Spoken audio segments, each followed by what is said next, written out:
Thank you so much for this opportunity to present our research here. So I'm going to talk mostly about factors that affect genetic variation within populations. And then I will give some very brief advice as well about using genomic or set approaches based on empirical data. So it's kind of a nice complement from the talk we had just listening.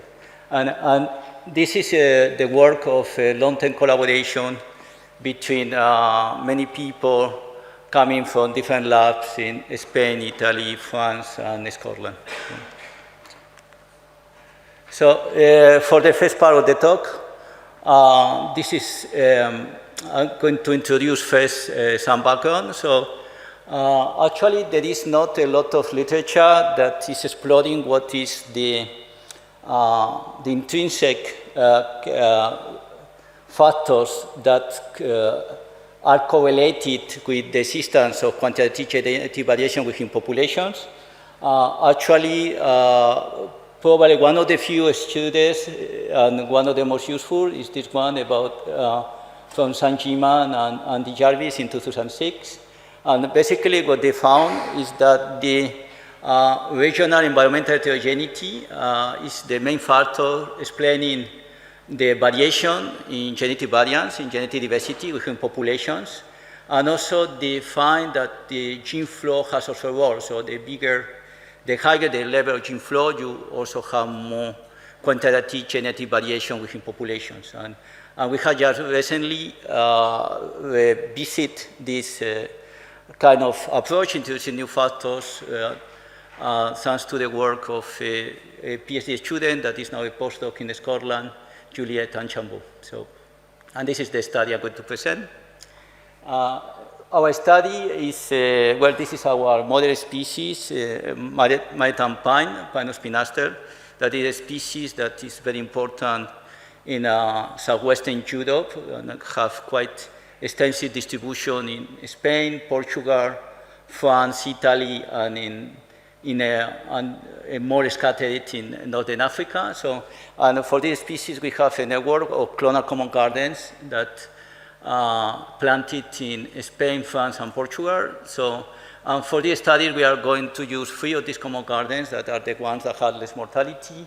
And we will be looking here to genetic diversity for quantitative traits. So we are using, we were selecting on these common gardens that have been evaluated for many traits. We selected those that we think we are more important for adaptation in the species. So we are looking to height at different ages, growth phenology, some functional traits like isotope discrimination, carbon isotope discrimination that is supposed to be related to water use efficiency and specific leaf area.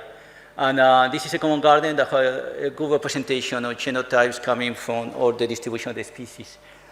Then these trees have been also genotyped for 10,000 SNPs, also using a genotyping chip. So what are the factors that we are looking to? So for this, we construct models that on one side we have the estimates on genetic diversity from the common garden. This is clone, so what we are estimating, our estimate of genetic diversity is the total genetic variance, not the additive variance, but we will see later that we will validate the result also with progeny test.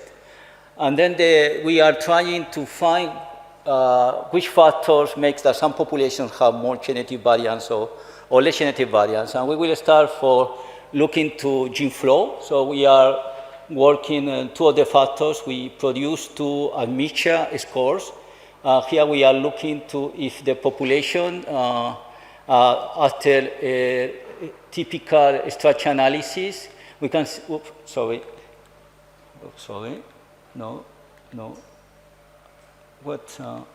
okay. Okay, yeah, sorry. So we can see that some populations, they belong to the same gene pool. They doesn't need to have a lot of ancestry from others, while there are other populations that are actually quite a mix. So we are looking to 2 scores, one that is just looking to the percentage of foreign admixture And another one that takes also into account is this foreign ancestry comes from a nearby gene pool or is coming from very far away. So then we are also looking to spatial heterogeneity, and for that we took for a high number of variables, both climate and related to soils from the natural populations where the trees planted in a common garden were originated. And we computed 4 spatial heterogeneity indexes, considering the variation, the natural variation around the stands that were the source of the seeds that we planted in the common garden. And these 2 factors are very similar to those that were included in this paper in 2006 by San and Jarvis. And what is new from these studies, well, we were looking also not only to the level of heterogeneity in the populations, but also if when we look to populations that have more extreme climate, we can find an effect of selection reducing the level of genetic variance, the level of genetic diversity.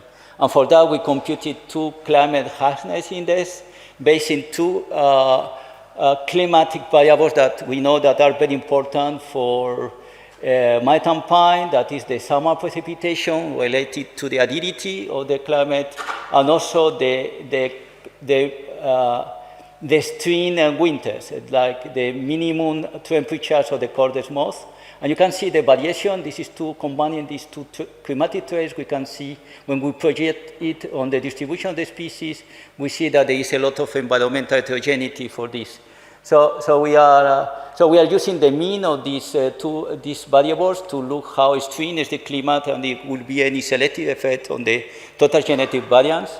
And then we are looking also to the variance of the descent indices along a period of time to evaluate not only the spatial heterogeneity, like we did in this previous index, but also how the temporal heterogeneity. If climates, populations that are in climates that are very different from one year to another will have also some impact on the genetic diversity.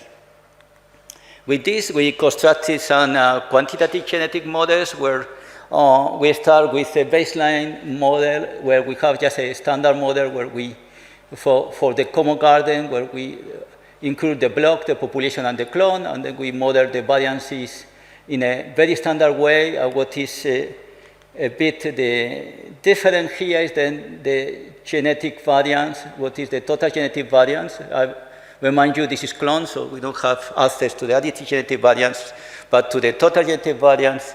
So it's then correlated with the 10 factors that we think could have an impact in reducing or increasing this quantity. And this is done in a single model, in a single state, so it has some advantage with doing the modeling in 2 steps, like computing the variances and then do the correlations. So this is our main results. So basically what we find, on the contrary to what was found in the previous study, we find that spatial heterogeneity or temperature heterogeneity doesn't have to see any impact on the genetic diversity for any of the traits that we evaluated. But actually, we found a significant association between the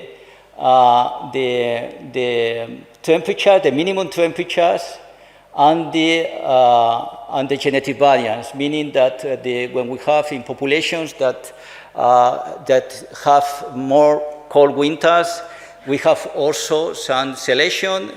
We have less total genetic variance than populations that are warmer.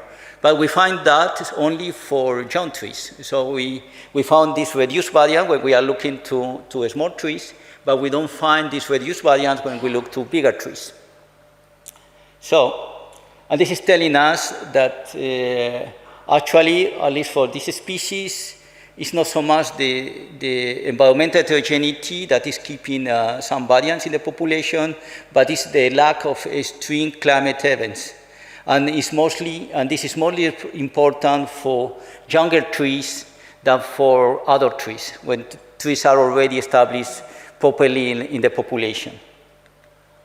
Then, as I said, this is, we were not totally convinced that we can talk about genetic diversity when we have just clones, because it's not the additive variant. So we were able to find a common garden, actually a provenance progeny test, where we have families, and where we could do the same study for a subset of the populations, but instead of using the total genetic variant, using the additive variants. And we did that, and we found exactly the same results. We find a correlation with minimum temperatures, but only for the younger trees.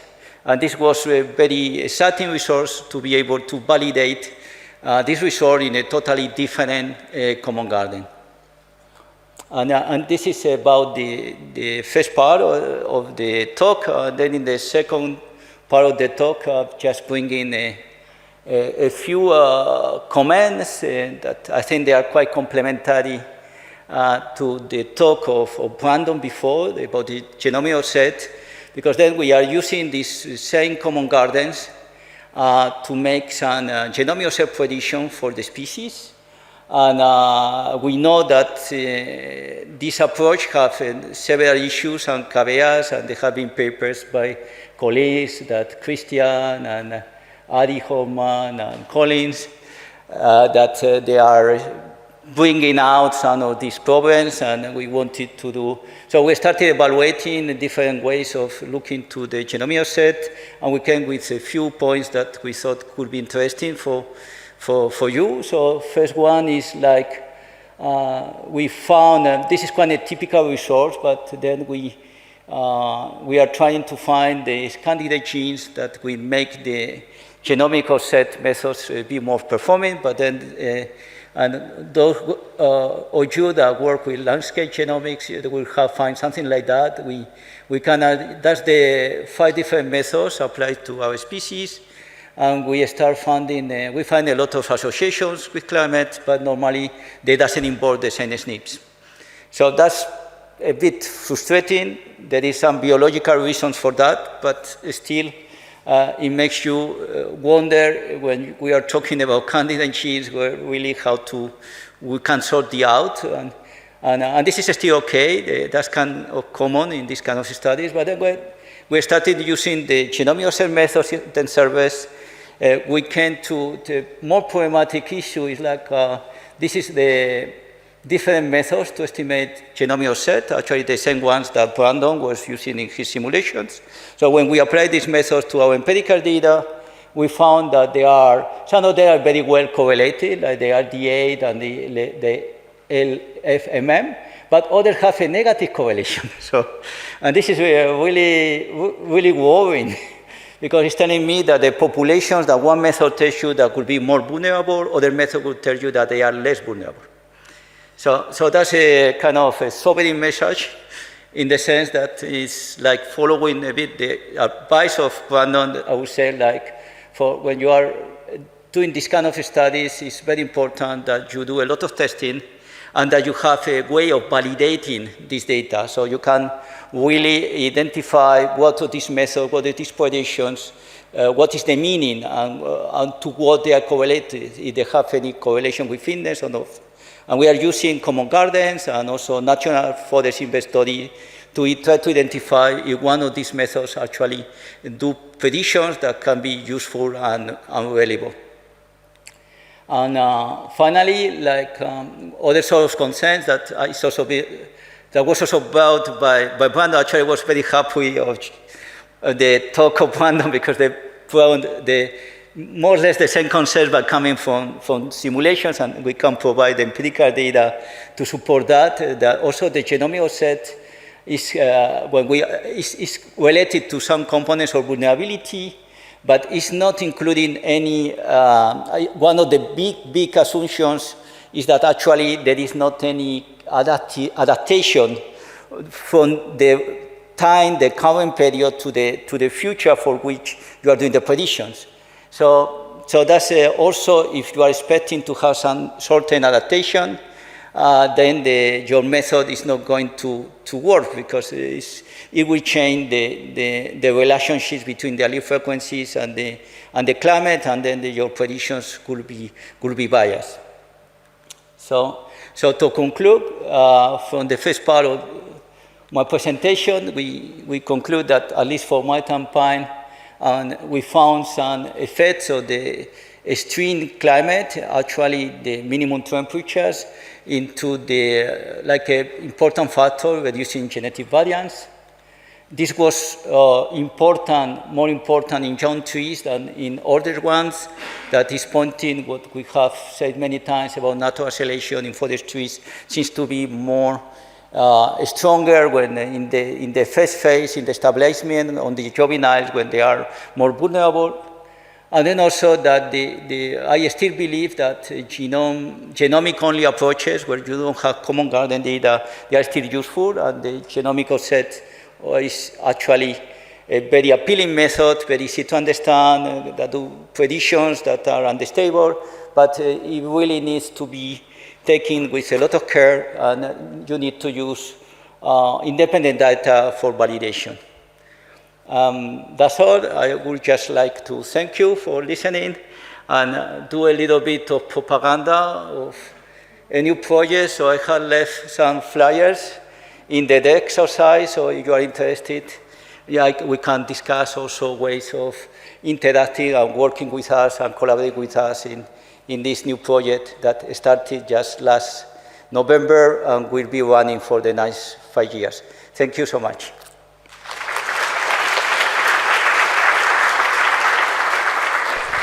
Thanks very much, Santi. Have we got any questions? I meant to say, sorry, last time, if anybody online has any questions, then I'll come back at the end.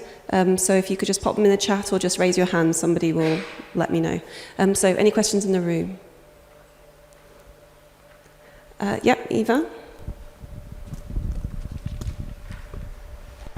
Thank you. Well, actually, this question or comment might apply both to you and Brandon's talk, and it's once again on the limits of genomic offset predictions.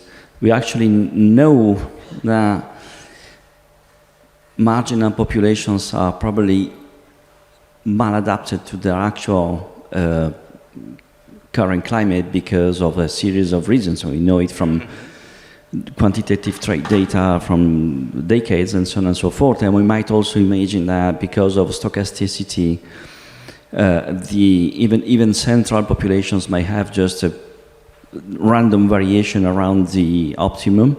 So could it be a way just to adjust, to correct the predictions just by saying, okay, at the margins of the distributions, you would expect that you need to have maladaptation anyway, or something like that?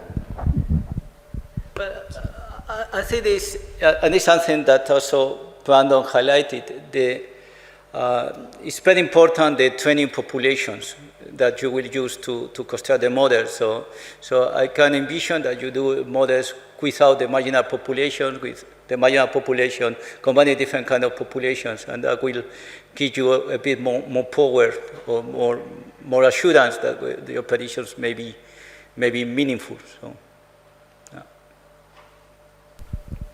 Any more questions? I wondered if you had drilled into the reason that you had this negative correlation with some of the methods, if you know what might have been driving that, or if that was just a complete surprise. We don't know. It's just empirical data. So we just say, okay, there are many methods. We will run everything, all of them. And then the first surprise was to find that these negative correlations, and then what we did next is to validate them with, we computed the genomic set in the 5 different common gardens, and then we correlated also these methods with this, and then we did it also with national inventory data, so taking survivor of trees in the natural populations, and then we found that actually one set of methods seems to perform better. So that in our case was the gradient forest. That I was very pleased to see that in the simulation it was coming actually quite nice, like what are the best performing methods.